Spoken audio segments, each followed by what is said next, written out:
there are people in our community that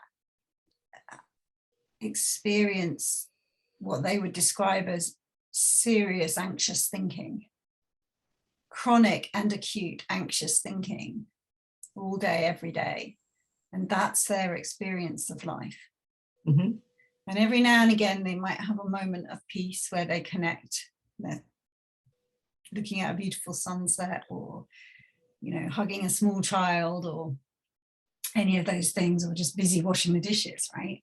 And they forget that they're anxious and scared. And I'll be listening to you saying, that's not my life.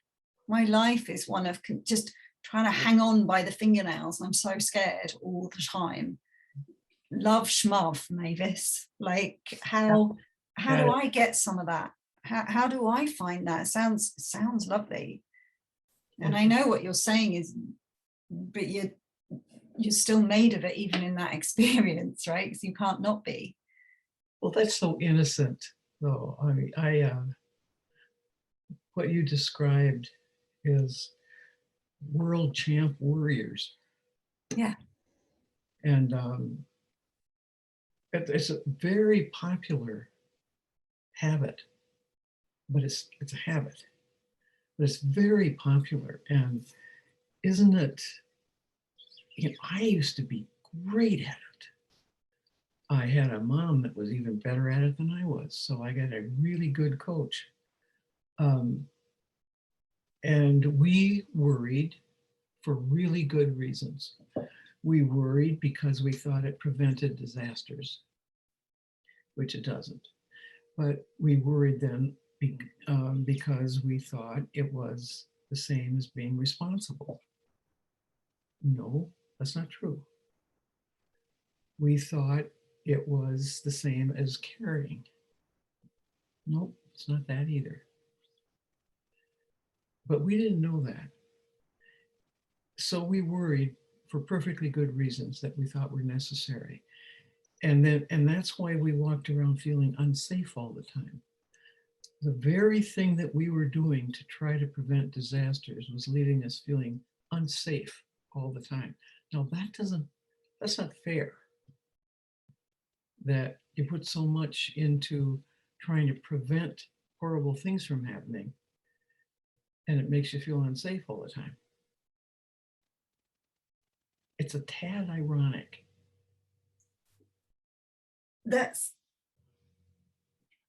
I just heard you say something like, the worrying is what's making you feel unsafe.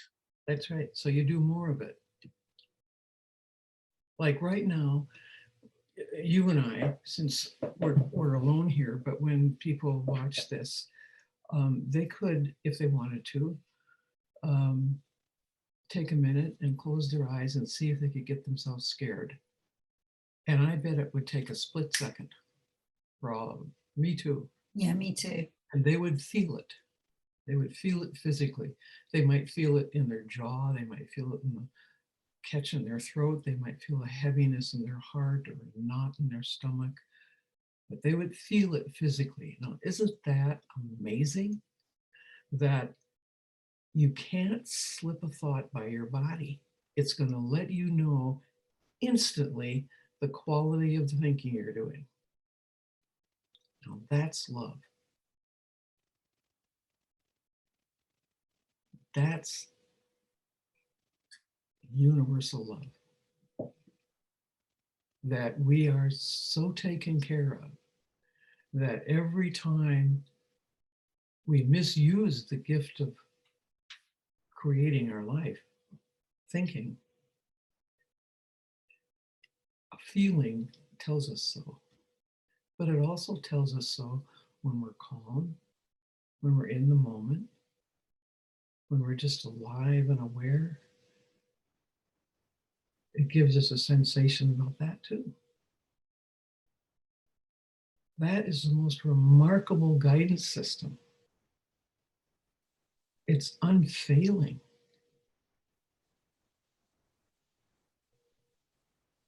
I remember the late Christopher Reeve, who was known for playing Superman.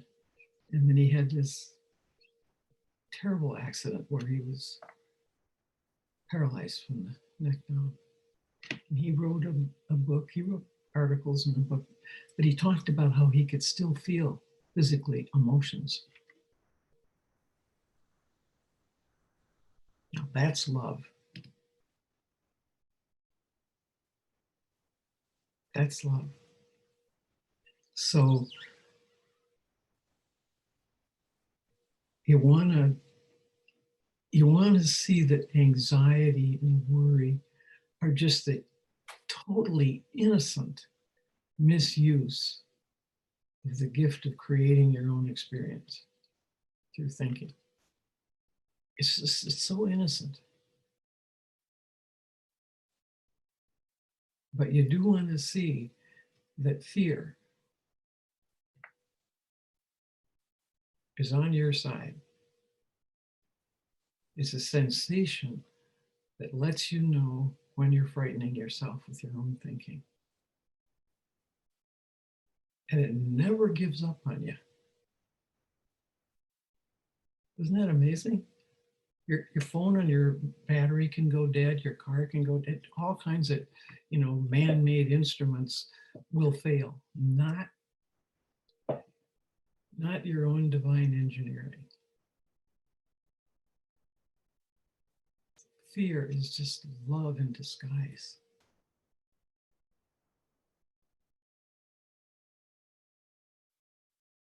So that knot in your stomach, that's your best friend saying, excuse me, follow me.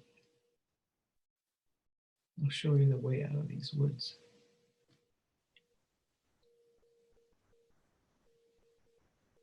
And then what?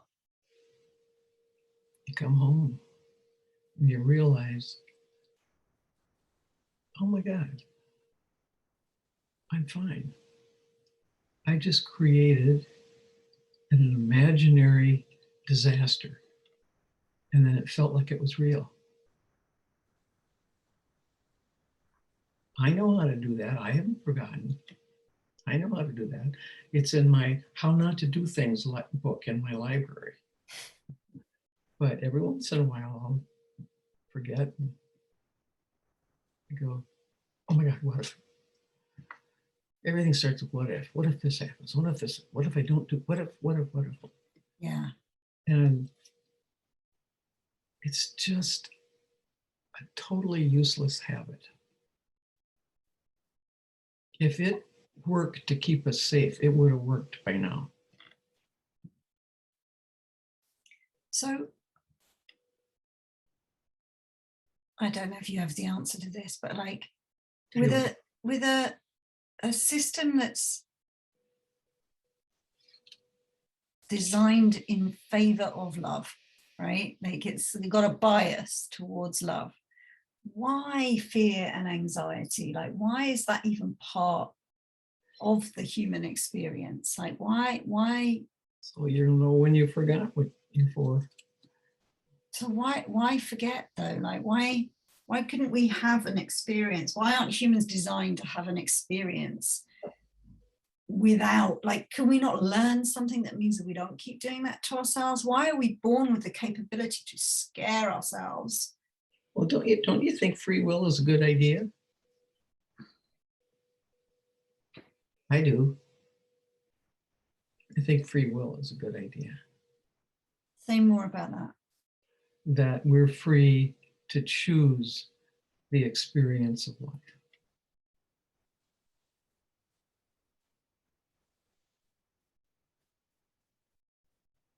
Say more about that, because it doesn't always look to me like that's true. Well, how many times have you decided not to do something or to do something? 5 million times a day. Of free will. Yeah, but it doesn't seem to make any difference as to whether I actually do or don't, I think. But with my thinking,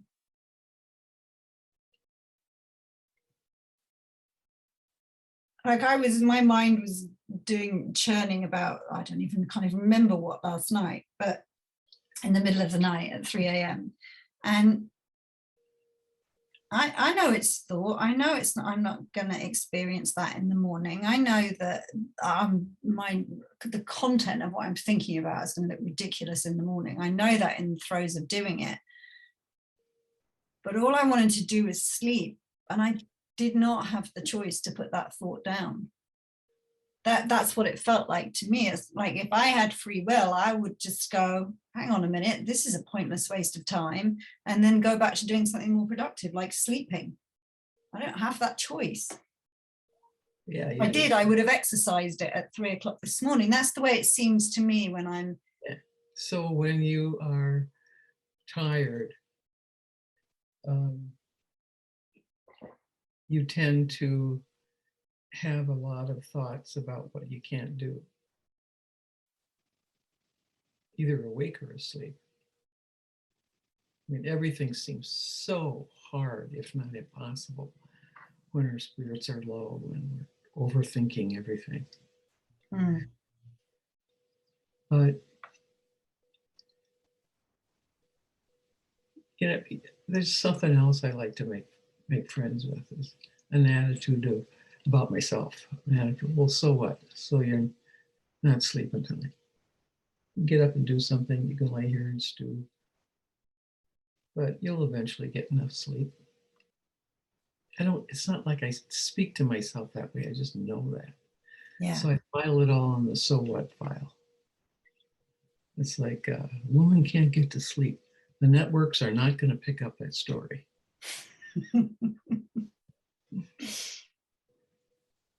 It's just not that serious. But when we're tired, our habit of taking everything so seriously goes, da, she's tired, let's go get her, right? But it just doesn't matter unless we make it matter. That happens to me. But with regard to free will, where like. You can take it seriously or not.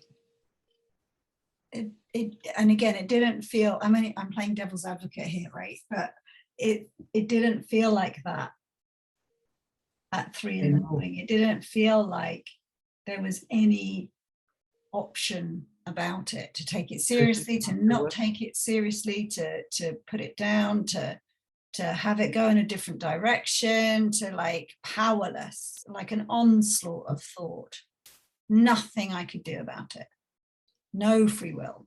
See, that's the thinking that you were doing.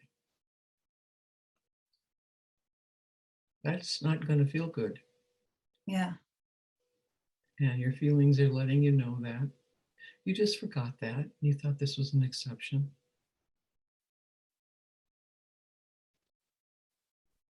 That's not the worst mistake I ever heard.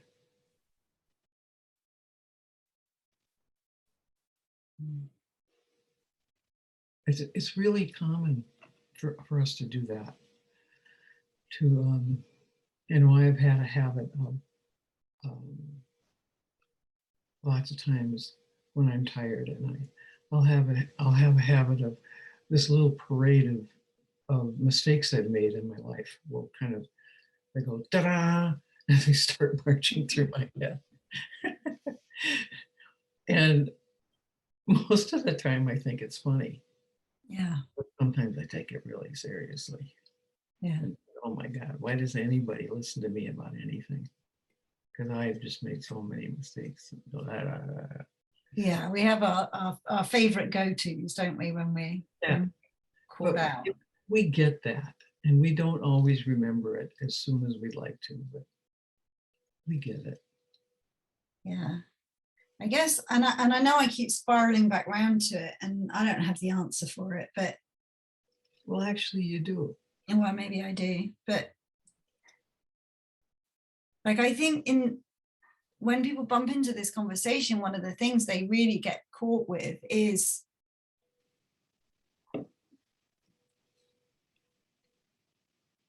this concept of free will on a bigger scale, but just in terms of like being on a train of thought that is unproductive and unhelpful and to be quite frankly boring, because we've heard all these terrible things about ourselves and our future and our lives so many times. And about somehow it feels like some teachers will teach there's a choice, there's free will. Sid would sometimes talk about free will. Oh, you don't want to go that way. You don't want to do that. You don't want to use your mind like that, as if there's a choice. and then other times we'll see that in our own experience, that just doesn't look true at all. It doesn't feel like there is any choice. We're here and we're stuck, and we would give our right arms for this thought to jump off this thought train, and there's nothing we can do to make that happen. No free will at all. And then we beat ourselves up even more because apparently there is free will. We're obviously just not using it very well. And so there's a whole load of confusion and getting caught up and with this whole idea of free will, that, and I know, and I kind of like, there's like, well, surely I should be able to, or how can I get off this train of thought, or how do I, am I doing the principles wrong, right? Like if I understood the principles, then I'd be able to jump off the thought train. If I understood the principles, I wouldn't care that I was on the thought train. Like there's like, you know, I have lots of like, oh, well, if I understood the principles, then blah, blah, blah. We've had that conversation before and loads of made up things about it. But I keep circling back round, and I guess it's because none of us really understand the concept of free will entirely. But sometimes Sid would talk about free will as if we had choice, and sometimes he would say there's no such thing.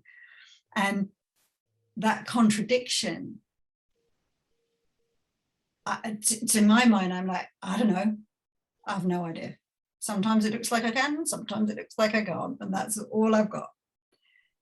But you're really clear about, you sound really certain. No, there is choice here. There is a free will with how you use your mind.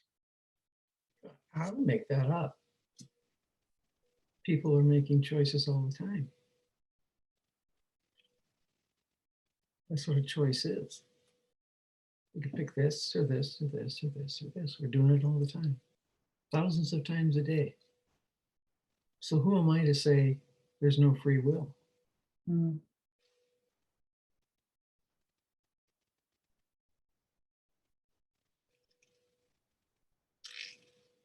And it's funny, isn't it? Because I just think this is such a lovely thing to notice. We get caught up and go off up into the concepts about whether we agree or disagree, or whether we divide the world and what we do and how we do it. And as we do that, we take ourselves kind of away from the feeling of love, isn't it? Like love is simpler, it's undivided. We're creating anxiety and hopelessness, and we're building a case for not being enough, and we can do that forever. If you want to do that with your ability to create your experience, you can do that. Yeah, you can do that. And your senses will keep letting you know how badly that works. Yeah, but even in real time in our conversation, that's what I love. Like, and I don't know, it might be really subtle for people, maybe not for people who are listening and watching, but you can see that's what I get eyes for more of the time these days. It's like, hang on a minute, I'm getting really up in my head about something. How do you know? And you can, because you can feel. That's right. You can feel it. That's what you're pointing to, right? So it's keep doing it if you want. Yeah, and it's letting you know, like, suddenly I twig, and I'm like, this is to prove your point, right? This is not the direction. Like and then so I choose stop, and we fall back into love again, like into oneness instead of division, into connection instead of separation, and the feeling of that. We're always connected. We're just not always feeling it. Yeah. Because we're up here building a case for the other. Yeah. Yeah. you know, it's good to remember you don't get paid by the thought.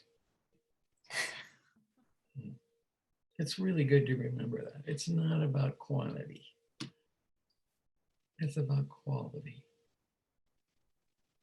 And that's what our senses are telling us all the time.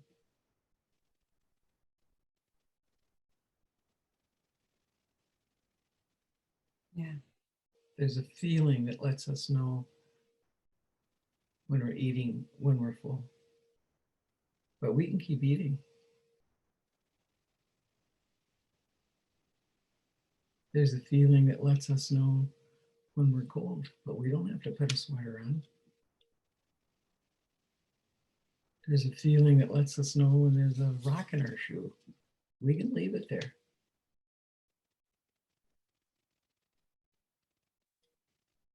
Free will.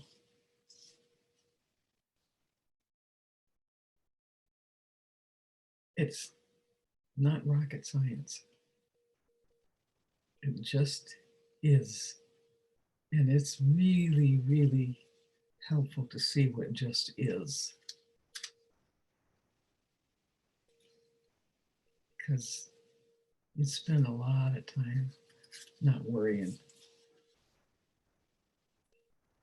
Yeah, that's what just occurred to me when you said that, because if something just is, there's not even anything to think about it.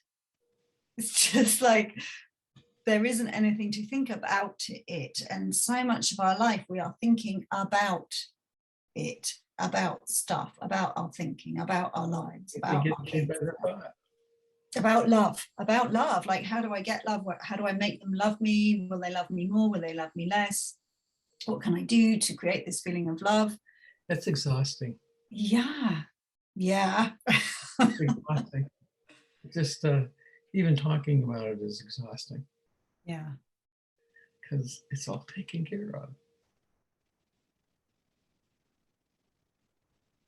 So from a parenting perspective, right, this is one of the areas I'm really interested in, this whole topic of unconditional love. And I know we've touched on it anyway, but you just said there, it's exhausting, right? One of the reasons I'm really interested in this whole, exploring this whole area, I was talking to Dickie and Bettinger actually about, and I've spoken to you as well about, you know, my kids have struggled over the last year or so through COVID and lockdown and all this. And one of the things Dickens said to me was like, oh, this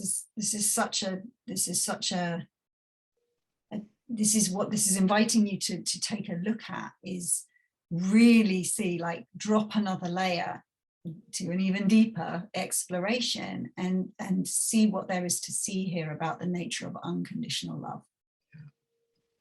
But he doesn't mean, I know Dickens, he doesn't mean like think more about it. No. And he doesn't mean learn how to have a feeling of love for them no matter what they're up to. That's right. What I'm seeing in what you're saying now. And I know that I've definitely been innocently guilty of like, well, if I make them what they want for dinner, maybe they'll love, like with the invisible thing, like then they'll love me more. If I can help them not be so stressed out, that's my job as a parent. And if I can help them not be so stressed out, then we will have more love in our house. If I can get the right color bread, they'll like me. If I can buy them the right shoes, if I can pick them up and not be late, if I can let them go to that party, if I can give them more time on TikTok. And it's all with this underlying running thing of like, oh, then there'll be more love in our household. Then they will love me more. Then it'll be easier to love them. And that, like you're saying, is exhausting. It's futile. But it's a hamster wheel of getting nowhere. And so the alternative is something that I'm doors open, want to learn more about. I'm totally up for dropping all of that and seeing something deeper about that. We can't see something deeper until we quit chasing thoughts all over the place. It's like you can't see something until you quit trying to figure it out. You just can't. It's all that noise is like, say you're in your car and you're trying to listen to some music on the stereo and there's static. Trying to figure things out is like turning up the volume. That's not going to help. You're not going to be able to hear the music better when they're static by turning up the volume. Tune the static out. What's left is the music. Yeah. Our egos just think we have to prove how smart we are by trying to figure it out. You can be the smartest person in the world and not be able to understand something until you quit trying to figure it out. Yeah.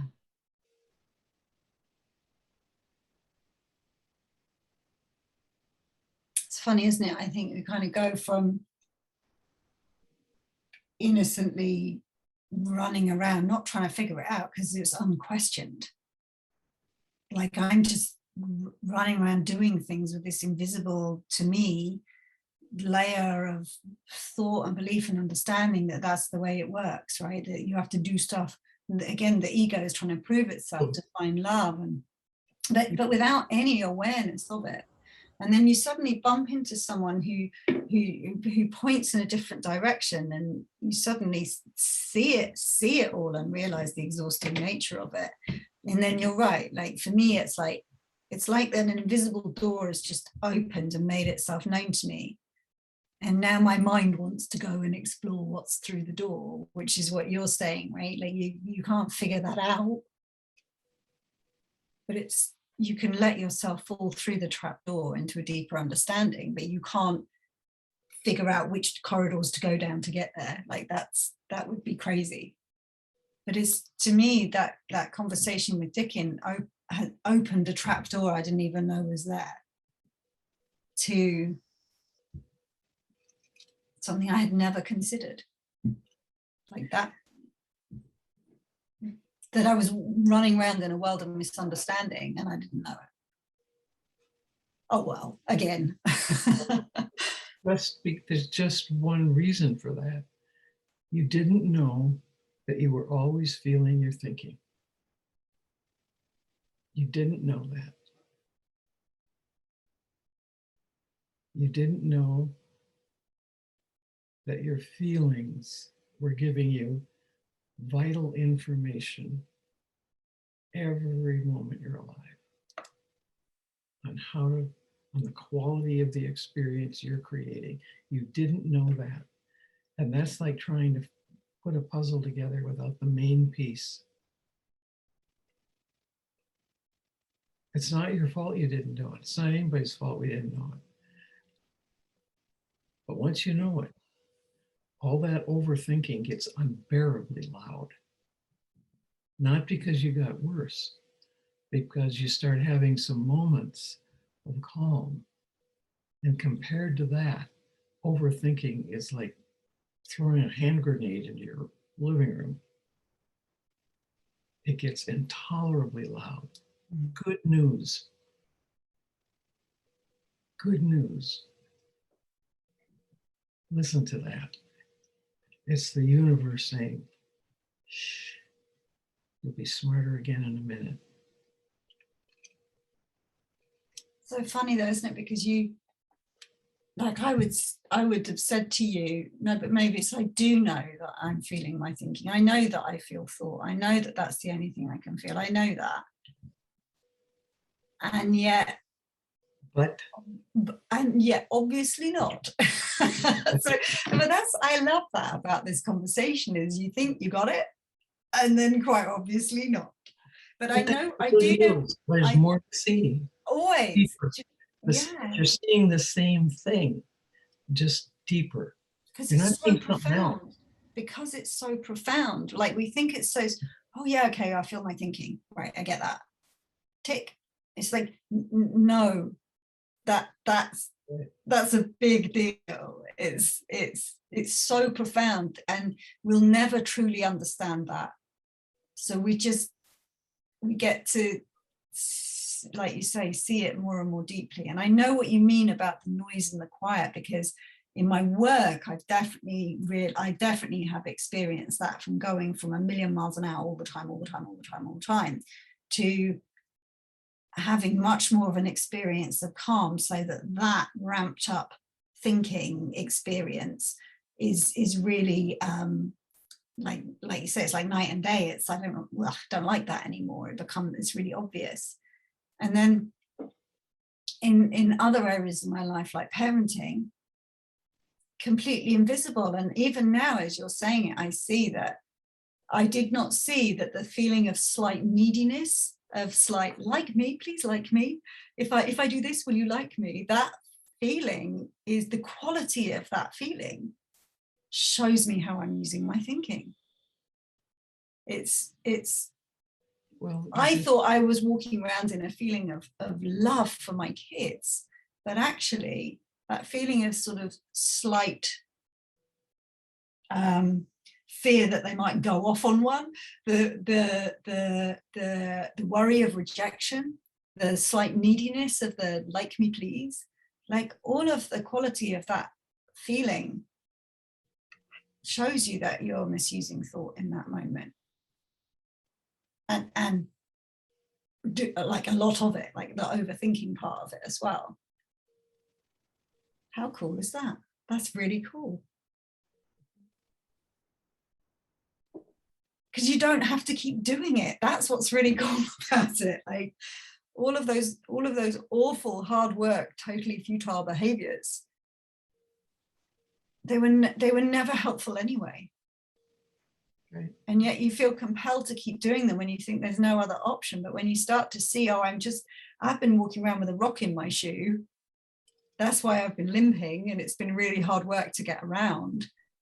Oh, I don't know, that's just really cool. It's like whenever I talk to you, I feel like I am off the hook